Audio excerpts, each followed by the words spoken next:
আপনারা যারা দেখেছেন একজন মহিলা একটা কুকুরের 8টা বাচ্চা চুবই মেরেছে, দেখেছেন না আপনারা? 8টা বাচ্চা, কুকুরের 8টা বাচ্চা বস্তার ভিতরে ঢুকাইয়ে পানিতে চুবাই মেরেছে। মা কুকুরটা যেভাবে আত্মনাদ করছে তাই দেখে পৃথিবীর প্রায় যারা যারা দেখেছে সকলের দয়া লেগেছে। কথা বলেন ঠিক না বেঠিক? এখন শেষ পর্যন্ত আজকে নাকি শুনলাম সেই মহিলারে পুলিশ গ্রেফতার করেছে। এমনি ভাই মারা যায়, মোটরসাইকেলের পিছনে পড়ে অথবা একটা ইট মারলাম মারা গেল, ওটা আলাদা ব্যাপার। কিন্তু একজন মানুষ পুকুরের বাচ্চা বস্তার ভিতরে ঢুকাইয়ে সুবই সুবই মেরেছে, এ কি মানুষ? এ কি মানুষ? এর ভিতরে সামান্য পরিমাণ মায়া আছে বলে আমরা মনে করি না। আবার কেউ কেউ মনে করবেন পুকুরি বাচ্চার বড় অত দরদ, ধরে ভাই দরদ না, সে তো আল্লাহ সৃষ্টিজীব। আপনার যদি খেতে দেওয়ার সমর্থ না তারাই জানতে মারবেন কেন? তো যাই হোক, এবার গ্রামে 2 বিড়াল বাস করে। বিড়াল তো বিড়াল 15 বছর খায় না। কয় বিড়াল কয় বছর খায় না? হঠাৎ করে এক লোকের বাড়িতে একটা রুটি ম্যানেজ করিস। বড় বিড়াল এসে বলতেছে, বিড়াল ভাই 15 বছর খাইনি, একটা রুটি ম্যানেজ হইস। তখন ছোট বিড়াল বলতেছে, তাহলে তুই আর আমি ভাগ করি, ভালো করে বুঝে। তো বড় বিড়াল বলতে, তুইও ক্ষতিগ্রস্ত আমিও ক্ষতিগ্রস্ত, তা ভাগ করতে গেলি তো এখানে ভাগ করলে লোক দেখি ফেলবে, তো চলো আমরা মাঠের মাঝখানে যাই। মাঠের মাঝখানে বড় এক বট গাছ, বট গাছ তলায় দিয়ে 2 বিড়ালে কখান রুটি ভাগ করবে? 1 খান রুটি ভাগ করবে। এখন বিড়াল ওই কোন দিকতে সিঁড়ি কোন দিকতে সিঁড়ি কোন দিকতে সিঁড়ি এই করতেছে। এরই ভিতরে ওই বট গাছের মাথায় ছিল এক বানর। বানর লাফ মেরে এসে বলতেছে, ভাই কি খবর? কইছে রুটির ভাগ। কইছে তোরা তো 15 বছর খাসনি, অনেক কষ্ট করেছিস তোরা, এই রুটি ভাগ করতে গেলে তো দাড়ি পাল্লা লাগবে, তা না হলে কেউ যদি কম খায় কেউ যদি বেশি খায় তাহলে অন্যায় হয়ে যাবে না? তুকসিরুল মিজান, দাড়ি পাল্লা লাগবে। তখন 2 বিড়াল বলছে, মহাজালায় পড়লাম যে যাই একটু ভাগ করে খাবো, তো আবার দাড়ি পাল্লা লাগবে। আচ্ছা ঠিক আছে, রুটি খান আপনি চকি দেন, আমরা দাড়ি পাল্লা নিয়ে আসি। 2 বিড়াল আবার বেরিয়েছে দাড়ি পাল্লা আনতে। এবার কি লাগবে? তো 2 বিড়ালে আবার দাড়ি পাল্লা ম্যানেজ করেছে। জামাত বিএনপির ভাইরা খুব দয়া করে এই কথাটা ভালো করে শুনবেন। এখন ম্যানেজ করার পরে এইবার দাড়ি পাল্লা ধরে বলতে, রুটি আমার কাছে দে। বানর রুটি নিয়ে সেই রুটি 2 কোণ 1 খান মোটামুটি হাতে করে নেছে, নিয়ে নিজে ইচ্ছা করি একদিকে একটু বড় করিস আর একদিকে একটু ছোট করিস করে দাড়ি পাল্লায় দিছে। দাড়ি পাল্লায় দিলে যেখান বড় করেছে সেই দিকে একটু ভার হয়ে যাবে না ভাই? আর ওই দিকে একটু ভার হয়ে গেছে, বানর ওই রুটি করতে বের করে যতটুকু খাবার দরকার তার চেয়ে একটু বেশি করে খাইছে। খেয়ে আবার দাড়ি পাল্লায় দিয়েছে, তাহলে এই দিক ভার হয়ে গেছে। মহাজালা, এ তো তুকসিরুল মিজান হচ্ছে না। তো এদিকটা যতটুকু খাবার দরকার তার চেয়ে একটু বেশি করে খাইছে, তাহলে এদিক কি হয়েছে? আবার বের হয়ে গেছে। এইভাবে করতে করতে 12 আনা রুটি খাওয়া শেষ। আর 2 বিড়াল তাকাই তাকাই দেখতেছে, আল্লাহ 16 বছর 15 বছর না খেয়ে থাকলাম, যে কায়দায় হোক এটা রুটি ম্যানেজ করলাম, এখন বানরের খপ্পরে পড়ে রুটি যে সব শেষ হয়ে যায়। এখন 12 আনা খাওয়া আছে, আছে কয় আনা? 4 আনা। তখন ছোট বিড়াল বড় বিড়ালের দিক তাকাই বলতে, ও ভাই রুটিকে আমরা ভাগ করব না বানর ভাগ করবে? তো বড় বিড়াল বলতে, তাই তো, এই আর 2 বার দাড়ি পাল্লায় তুলি তো থাকবে না। তো বলছে, তালি এক কাজ কর, দুজনে একজোট হয়ে ওর মুখে লাথি মার, লাথি মেরিয়ে বল তোর মতন বানরের ভাগ কর, আমাদের দরকার নেই, আমাদের রুটি আমরাই ভাগ করব। আমার কথা কি আপনারা কিছু বুঝতে পেরেছেন? এতে বিএনপি ক্ষতিগ্রস্ত, জামাতও ক্ষতিগ্রস্ত। দেশ নামক রুটিটা 2 দলে যেভাবেই হোক নিজেদের আওতায় এনেছে, নিজেদের হাতে এনেছে। এখন এই রুটি ভাগ করতে আসতেছে ভারত নামক বানর। এই কথা বলেন কথা বলেন কথা বলেন। আমাদের রুটি ভাগ করতে আসতেছে কি? ভারত নামক বানর। এই বানরের খপ্পরে যদি জামাত বিএনপি পড়েন, আপনাদের 2 দলের এই লস হবে, লাভ হবে আওয়ামী লীগের। সুতরাং আমাদের রুটি আমরা ভাগ করে খাই, অন্য কাউকে ভাগ করতে দেব না, দেব না, দেব না। এই জন্য আমরা সবাই সিদ্ধান্ত নেব, আগামী দেশ জামাত আর বিএনপি 2 দল মিলেমিশে গড়ুক। আমরা সেই আশায় রইলাম। কথা বলেন ঠিক না ঠিক? ভাই, বিএনপির সভানেত্রী হাসপাতালে জামাতের আমির চোখের পানি ফেলাই দোয়া করতেছে। এর নাম দেশপ্রেম, এর নাম রাজনীতি, এর নাম দেশপ্রেম, এর নাম রাজনীতি। বিএনপির সভাপতি হাসপাতালে ধুকে ধুকে মরতেছে, শিবিরের পোলারা প্রতিটা বিশ্ববিদ্যালয়ে দোয়া করতেছে। এ দৃষ্টান্ত কেবল হুজুরাই দেখাতে পারে, আপনারা দেখাতে পারেন না, আপনারা দেখাতে পারেন না, আপনারা দেখাতে পারেন না। আমরা যখন হুজুররা আপনাদের পিছনে মেহনত করতেছি, তখন আপনারা বলতেছেন আমরা জান্নাতের টিকিট বিক্রি করতেছি। বন্ধ করুন, বন্ধ করুন, বন্ধ করুন, নতুবা জাতি ভোটের বদলে থুতু দেবে, থুতু দেবে, থুতু দেবে। আমার ভাইরা, তাহলে 2 নম্বর লাইনে দাঁড়াই আছে যারা, তারা এতিমের মাল খাওয়া বাটি, গরিবের মাল খাওয়া বাটি। এতিমের মাল আর গরিবের মাল যারা খায় তাদের সঙ্গে আমরা আগামীতে থাকবো।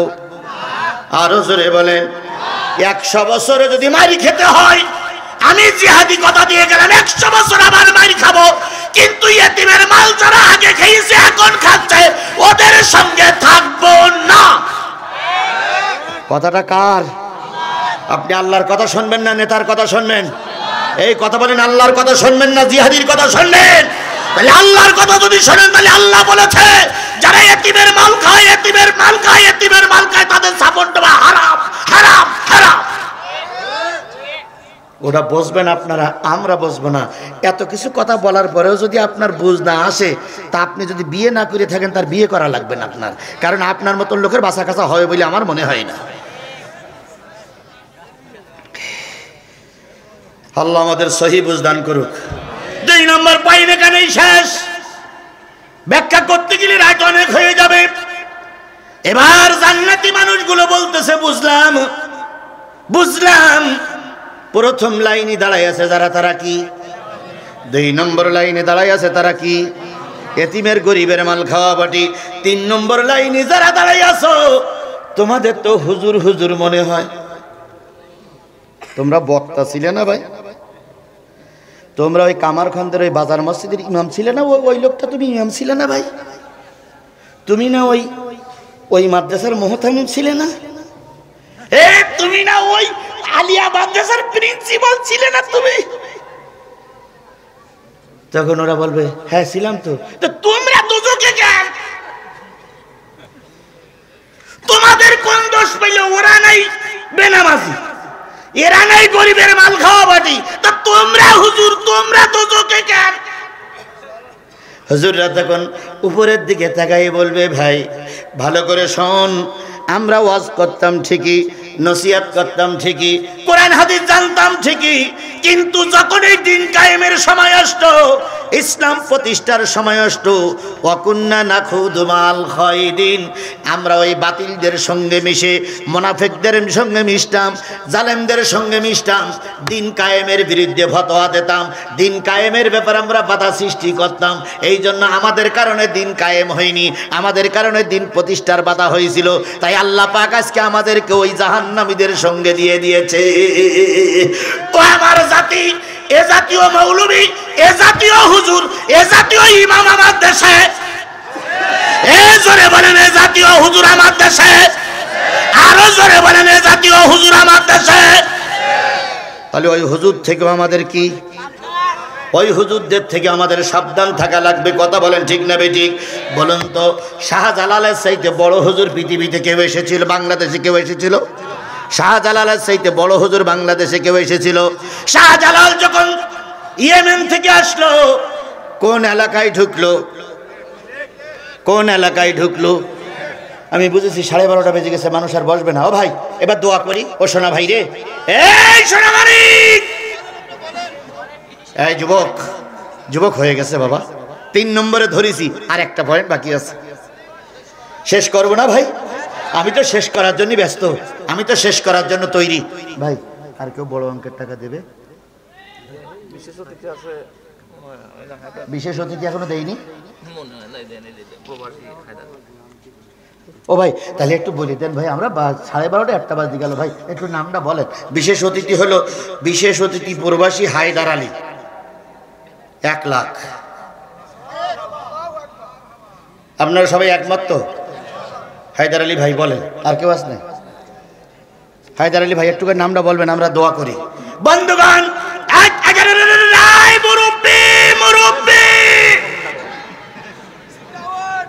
বসেন বসেন, এ বৈশা যান, আয়জাল আলী বসেন বসেন।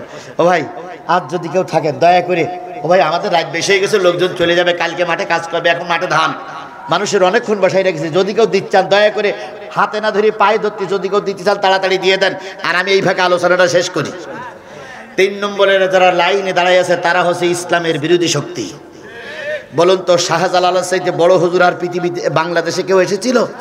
শাহজালাল যখন এসেছিলেন, উনি ইয়েমেন থেকে এসেছিলেন। ওনার প্রতিদ্বন্দ্বী ছিলেন যিনি, তিনি হচ্ছেন সিলেটের গৌর গোবিন্দ। গৌর গোবিন্দ বলেছিল হুজুরদের রাজনীতি করতে দেব না, হুজুরদের কথা বলতে দেব না।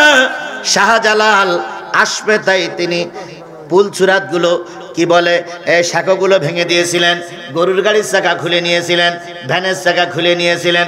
শাহজালাল ইয়েমেনি নদী পার হয়ে চলে আসলো, যায় নামাজে চড়ে অথবা সাঁতার দিয়ে চলে আসলো। তিনি এসে যখন নারায়ে তাকবীর ধ্বনি দিলেন, তখন গৌর গোবিন্দ পালিয়ে চলে গেল। সেই শাহজালালের উত্তরসূরি হুজুররা, এই কথা বলেন, সেই শাহজালালের উত্তরসূরি কি? হুজুররা যদি কোরআন কায়েমের জন্য এগিয়ে না আসে, বাতিলপন্থীরা পিছিয়ে যাবে। এই জন্য সব হুজুরদের কাছে দাবি, 54 বছর পরে একটা সুযোগ যখন আমরা পেয়েছি, এবার আমরা কোরআন দ্বারা সমাজ প্রতিষ্ঠা করব। ইনশাআল্লাহ বলেন, ইনশাআল্লাহ বলেন, ইনশাআল্লাহ বলেন।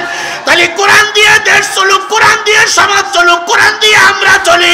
আপনারা কি রাজি আছেন? কারা কারা কোরআনের পক্ষে আছেন? 2 হাত উঁচু করে আল্লাহরে দেখান। জোরে তাকবীর হবে, নারায়ে তাকবীর, আরো জোরে নারায়ে তাকবীর। আল্লাহ আমাদের দেশটারে একটা বারের জন্য হলেও কোরআনের দেশ বানায় দেখ। সকলে মিলে বলেন আমিন, আরো জোরে বলেন আমিন। ও ভাই, তাহলে কয় শ্রেণীর কথা বললাম? প্রথম লাইনে, 2 নম্বর লাইনে এতিমের মাল খাওয়া বাটি, গরিবের মাল খাওয়া বাটি। 3 নম্বর লাইনে দিন কায়েমের বিরোধী শক্তি। এবার 4 নম্বর লাইনে, ওয়াকুন্না নুকাযযিবু বিয়াউমিদ্দিন।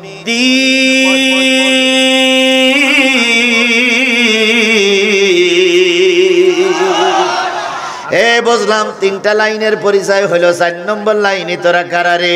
তখন ওরা বলবে আমরা পরকাল অস্বীকারী বাটি, পরকাল আমরা স্বীকার করতাম না। এরকম লোক আমাদের এই মজলিসে আছে না নাই?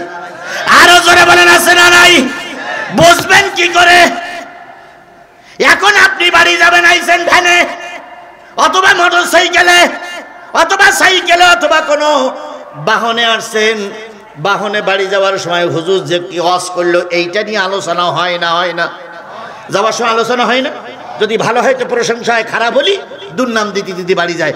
এখন যে ভ্যান চালাচ্ছে সে বলতেছে আপনারা তো ময়দানে ছিলেন আর আমি তো ভ্যানে ছিলাম, আজকে রসটা খুব ভালো হয়েছে। তখন সামনের লোকটা বলতেছে বাদ দিন, ও ভালো হয়নি। পিছনের লোকটা বলল কোরআন খুঁজে তোমার কাছে দলিল দিয়ে কানের ভিতরে চোখের ভিতরে দিয়ে গেল, তারপরে ভালো হয়নি, বলতে চাও কি? তখন 3-4 জন লোক যখন তর্ক বিতর্ক করতেছে, তখন পিছন দিক থেকে একজন বলতেছে আচ্ছা হুজুর যদি এত ভালো হয় তো ওয়াজ করি টাকা নেয় কেন? এরম কথা বলা লোক আছে? এরাই হলো পরকাল অস্বীকারী। এদের কানের ভিতর ঢুকুই দিলে ওরা মানবে না। আচ্ছা, এখানে যারা যত লোক আছেন, আল্লাহর কসম আমি কি কোরআনের কথা বলেছি না আপনাদের কোনো দল করতে নিষেধ বা কোনো দল করার জন্য আমি আপনাদের পর চাপ সৃষ্টি করেছি? আমি কি বলেছি?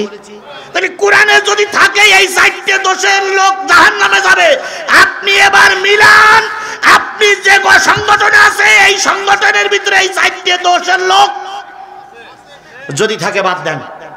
আর যদি না থাকে তাহলে যে পথে চলছেন ওই পথেই আপনি চলেন, পরকালে আপনি নাজাত পাবেন। আপনি জান্নাতে গেলে আমার কোনো ক্ষতি হবে? আপনি জাহান্নামে গেলে আমার কোনো লাভ হবে? এই জন্য আমরা চাই সবাই জান্নাতের মেহমান হই। আমরা কোন দিকে যাব ভাই? কোন দিকে যাব? জান্নাতের দিকে যাব। আল্লাহ আমাদের জান্নাতের দিকে কবুল করুক। তাহলে কয় শ্রেণীর মানুষ জাহান্নামী? প্রথম কারা? বেনামাজি। তাহলে বেনামাজি যদি জাহান্নামে যায় তাহলে নামাজিরা জান্নাতে যাবে। এর বিপরীত জান্নাত আর জাহান্নাম, তাহলে বেনামাজি জাহান্নামে, নামাজিরা জান্নাতে। 2 নম্বর এতিমের মাল খাওয়া বাটি, তাহলে এতিমের মাল যারা খায় তারা জাহান্নামে যাবে, এতিমের মাল যারা বুঝুই দেয় তারা যাবে। ক্লিয়ার? 3 নম্বর দিন কায়েমের বিরোধী শক্তি, তাহলে দিন কায়েমের বিরোধিতা যারা করবে তারা জাহান্নামে, দিন কায়েমের পক্ষে যারা থাকবে তারা জান্নাতি। 4 নম্বর পরকাল যারা স্বীকার করবে না তারা জাহান্নামে, পরকাল যারা স্বীকার করবে তারা জান্নাতে। তাহলে আমরা কোরআন মেনে জান্নাতের মেহমান হতে চাই। আল্লাহ আমাদের জান্নাতের মেহমান হিসেবে কবুল করুক, আল্লাহ আমাদের জান্নাতের মেহমান হিসেবে কবুল করুক, আল্লাহ আমাদের জান্নাতের মেহমান হিসেবে কবুল করুক। ও ভাই, আজকে ছোট্ট 2টা বাচ্চার মাথায়, একটা বড় ছেলে আর একটা ছোট বাচ্চার মাথায় কোরআনের দস্তারবন্দি করলাম। আমার জীবনে আমি প্রায় 1400-1500 মানুষের, 1500 বাচ্চাদের মাথায় পাগড়ি পরিয়েছি।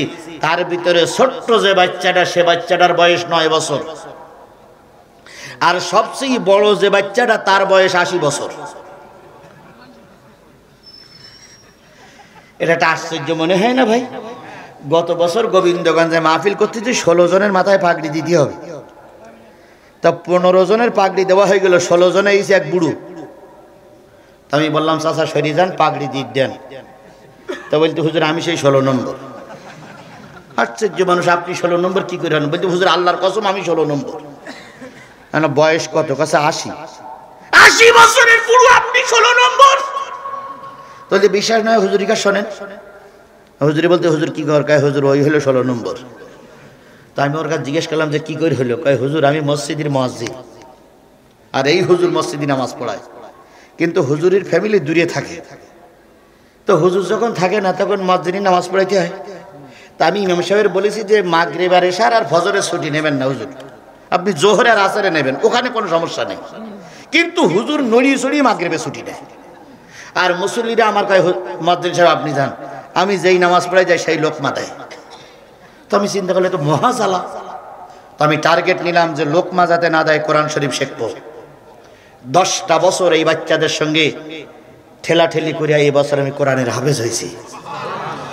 তাহলে 80 বছরের বুড়ো যদি কোরআনের হাফেজ হতে পারে, 12 বছরের বাচ্চা যদি কোরআনের হাফেজ হতে পারে, সেই হেফজখানাটা আপনারা তৈরি করেছেন, হেফজখানাটা টিকে থাকে, এটাকে আপনারা চান? 2টা জিনিস দেবেন, একটা ছাত্র দেবেন, একটা অর্থ দেবেন। দেবেন তো ইনশাল্লাহ?